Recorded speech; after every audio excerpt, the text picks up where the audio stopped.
പ്രതികരിച്ചത് എനിക്ക് തോന്നുന്നു ഇവിടെ വന്ന BJP നേതാവിന് വേണ്ടത് ഈ ഭൂമി ഏറ്റെടുക്കാൻ പറ്റാത്ത അവസ്ഥയാണ് വേണ്ടതെന്ന് തോന്നുന്നു. കൃത്യമായി ഭൂമി വിഷയത്തിലുള്ള അറിവ് നൽകിയപ്പോൾ അദ്ദേഹത്തിന് അത് മാറി ഇനി നിർമ്മാണത്തിന്റെ കാര്യങ്ങളായി മുന്നോട്ട് വരുന്നത്.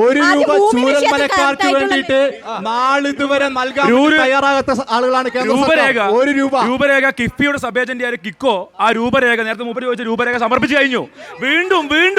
വീണ്ടും സർവേ എത്രത്തോളം ആവശ്യമായ സ്ഥലമാണ് എന്ന് കണ്ടെത്താൻ വീണ്ടും സർവേ ആരംഭിച്ച് അതിന് നടപടി നടന്നുകൊണ്ടിരിക്കുകയാണ്. അപ്പോൾ അനാവശ്യമായിട്ട് അദ്ദേഹം ഒരു കാര്യം ചെയ്യണം. അദ്ദേഹം പറഞ്ഞെന്താ, അദ്ദേഹം ഇവിടുത്തെ ആക്ഷൻ കമ്മിറ്റിയുടെ കൺവീനർ എന്ന് പറഞ്ഞല്ലോ, എന്തുകൊണ്ടാണ് ഇത്രയും നേരം സംസാരിച്ചത്? അദ്ദേഹം കേന്ദ്ര സഹായത്തെക്കുറിച്ച് എന്തോ ഒരു വാക്ക് പറയാത്തത്?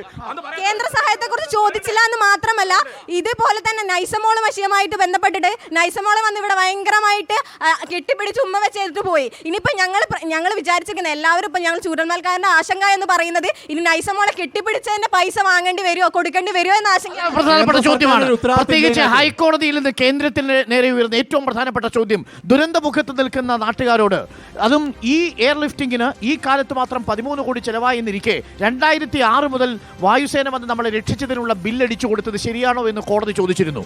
ആ ചോദ്യമാണ് നാട്ടുകാർ ഒരിക്കൽ കൂടി ചോദിക്കുന്നത്. രണ്ടാമത്തെ വിഷയം അതാണ്, ആരൊക്കെ പ്രഖ്യാപിച്ചതൊക്കെ കിട്ടിയോ?